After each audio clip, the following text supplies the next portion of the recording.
ರಾಜ್ಯಾದ್ಯಂತ ದೇವರ ದರ್ಶನಕ್ಕೆ ಸರ್ಕಾರ ಅನುಮತಿ ನೀಡಿದ ಹಿನ್ನೆಲೆಯಲ್ಲಿ ಕೊಲ್ಲೂರಿನ ಶ್ರೀ ಮೂಕಾಂಬಿಕಾ ದೇವಸ್ಥಾನದಲ್ಲಿ ಭಕ್ತರಿಗೆ ಶ್ರೀದೇವಿಯ ದರ್ಶನಕ್ಕೆ ಅವಕಾಶ ಕಲ್ಪಿಸಲಾಗಿದೆ.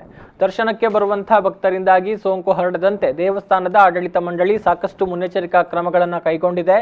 ದೇಗುಲದ ಹೊರಪೌಳಿಯ ಮುಖ್ಯದ್ವಾರದಿಂದ ಒಳ ಪ್ರವೇಶಿಸುವಂತಹ ಭಕ್ತರು ದೇಹದ ಉಷ್ಣತೆಯನ್ನು ಕಡ್ಡಾಯವಾಗಿ ತಪಾಸಣೆ ಮಾಡಿಸಿಕೊಂಡು ಲೋಹ ಶೋಧಕ ಯಂತ್ರದ ಮೂಲಕ ಒಳ ಪ್ರವೇಶಿಸಿದ ಬಳಿಕ ಕೈಗಳಿಗೆ ಸ್ಯಾನಿಟೈಸರ್ಗಳನ್ನು ಬಳಕೆ ಮಾಡಬೇಕು.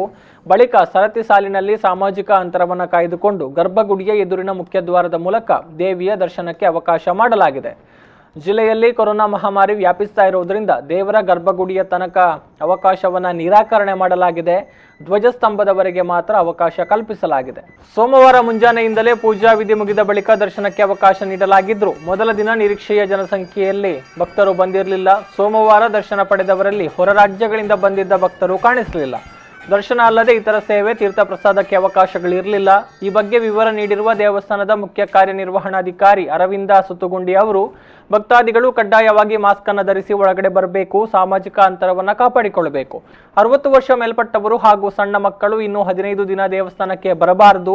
ಈಗ ಯಾವುದೇ ಅನ್ನಪ್ರಸಾದ ಕೊಡ್ತಾ ಇಲ್ಲ. ಮುಂದೆ ಹಂತ ಹಂತವಾಗಿ ಅನ್ನಪ್ರಸಾದಕ್ಕೆ ವ್ಯವಸ್ಥೆ ಮಾಡಲಾಗುತ್ತೆ.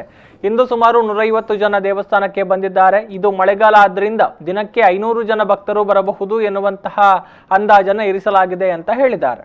ಯಾರು ಸಹಿತ ಮಾಸ್ಕ್ ಇಲ್ಲದೆ ಒಳಗಡೆ ಪ್ರವೇಶ ಮಾಡೋದಿಲ್ಲ ಅಂತ ಈಗಾಗಲೇ ಕಡ್ಡಾಯವಾಗಿ ಬೋರ್ಡ್ ಹಾಕಿದ್ವಿ. ಧ್ವನಿವರ್ಗ ಮೂಲಕ ತಿಳಿಸ್ತಾ ಇತ್ತು ಭಕ್ತಾದಿಗಳಿಗೆ.